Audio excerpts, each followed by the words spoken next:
Thank you for joining me for another quick hits conversation. I'm Dr. Robyn. I'm known as Mental MacGyver. I provide luxury level high performance support and coaching to executives, founders, celebrities, and athletes. With me today, I have Gary Fredericks. He's the CEO of On Point Partners, where they provide back office services for small businesses. They make business easy. I have Karen Loomis. She's the founder at No Moss Brands. She has 20 years of marketing and branding professional. She is an adjunct professor at Grand Canyon University and is passionate about social change. And I have Dr. Bob Choat. He has 8 years military experience, has worked with the LAPD, was a stage hypnotist, and is now an executive performance coach and going back to school for another PhD, this time in physics. The question I have for you: what is the difference between not trusting someone and being professionally skeptical? Karen, kick us off.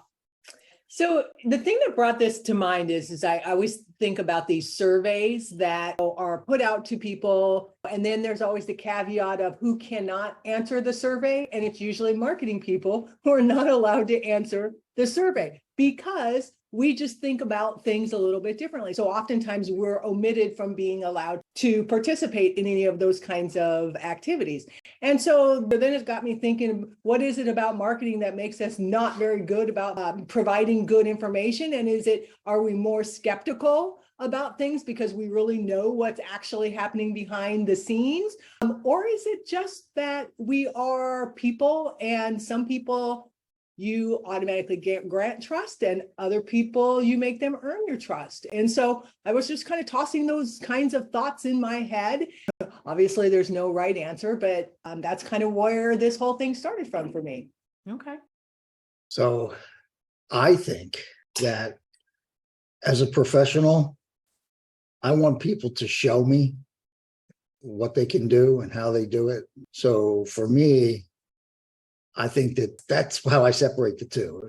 If someone's just giving me a load of BS, I can pretty much tell. I've learned over the years by being burned a few times in business, trusting something somebody says only to find out that they had no idea what they were talking about. But they delivered the message so that it sounded like they were very confident about it. So now what I do is I ask questions, and I throw certain amount of checks and balances in there so that I can kind of pick it apart. So for me, I guess the difference between the two is those checks and balances. Okay. Bob? Yeah, I agree with both Karen and Gary.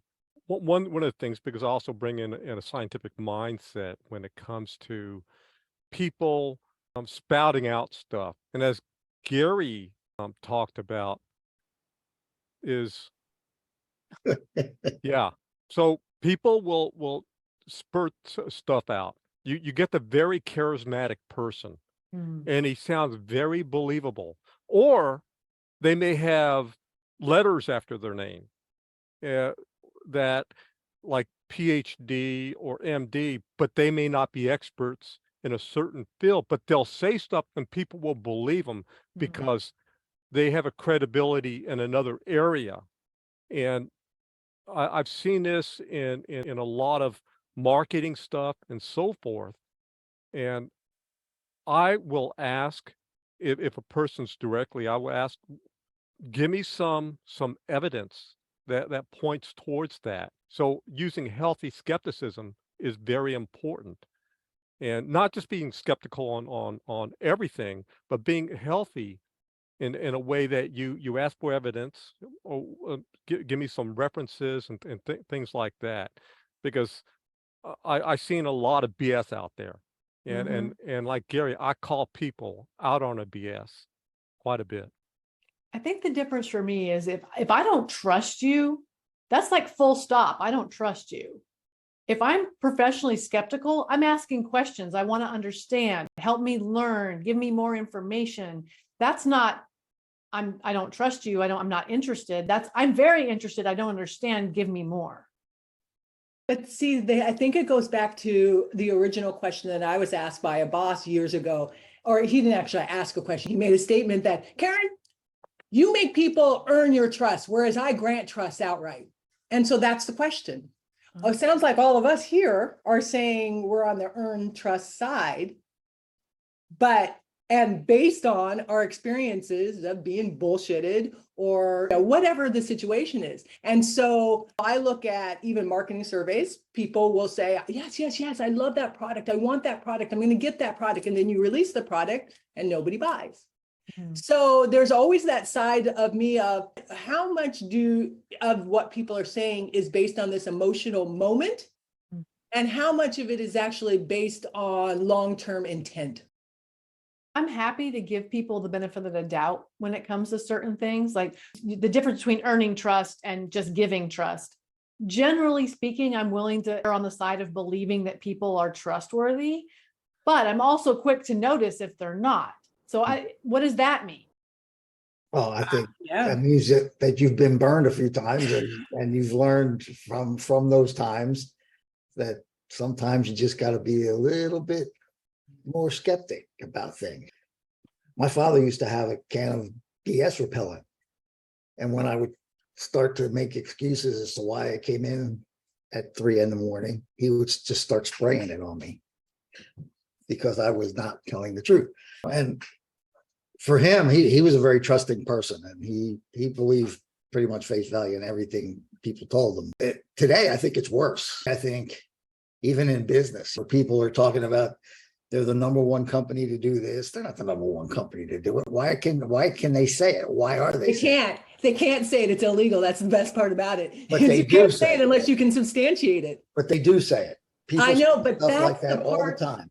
That's the part about marketing that makes us skeptical because we know it's bullshit. And I'm on the other creating bullshit that you're going to believe. Hence my skepticism. But my skepticism comes back all the way to childhood. I can say that this is a trait of mine of being skeptical. I'm not going to fall for, earn this amount of money by doing nothing at home.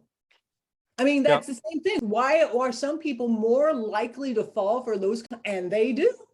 And it works. There's something that for me, if someone's telling me something and I'm not clear about it and I start asking questions and they immediately go to, do you not believe me? Do you not trust me? I'm like, oh, now I don't. So I've seen a lot of the BS in a self-help personal development. a lot. And because I've been involved in it, people will put up stuff, they'll do testimonials and all this kind of stuff, but they don't say that these testimonials only represents 1/10 or 1/10 of 1% of the people. So they don't say all the rest of people that they have failed. And that's marketing. Yes, it's marketing. And we go back like for the movie The Secret. They don't, I mean, they come out with a cool name, The Secret, and we move forward. But still, outside of that, when I'm working with somebody, I will give them trust. If they make a mistake and if they admit to the mistake, if they learn from the mistake, then I will continue that trust. So in that way, I will give trust and then also the earn aspect of it. Like influencers. Yep. These 20-year-old kids who are influencers, they have nothing to kind of prove to me that they know what they're talking about. But it works. I think this is the whole point, is that's marketing. And it works because people, if it didn't work, we would have no influencers. We would have no secrets, right? Well, but because you're skeptical. I'm skeptical of social media, period. Because of why? Your age. I mean, it all wraps around. Well, no, it's because you don't have to prove anything. You could say anything you want. If you got enough people to believe you, eventually it works. That's marketing. Followers and it's like lemmings. We're all like lemmings now. We just follow people. I don't even know why. I hate. It sounds like what you're saying is we could all do with a little better dose of professional skepticism and ask more questions. Yes. Correct. Make people prove to you what they're telling you. And it's not rude, and it's not trusting someone. It's asking legitimate questions. Or calling bullshit. Calling bullshit. I know what it is. Again, I'm going to suggest people to grab this book here. So you got to give the title, because if people are listening but not seeing. So it's On Bullshit by Harry G. Frankfurt. It actually came out, I believe, about 20 years ago. Timeless, evidently. Timeless, exactly. Timeless, yes. Well, unfortunately, Quick Hits is not timeless, and that is our 10 minutes. So thank you so much for having this conversation with me about professional skepticism. I think it's a healthy trait, and it sounds like the three of you do too. I look forward to speaking to each of you again very soon.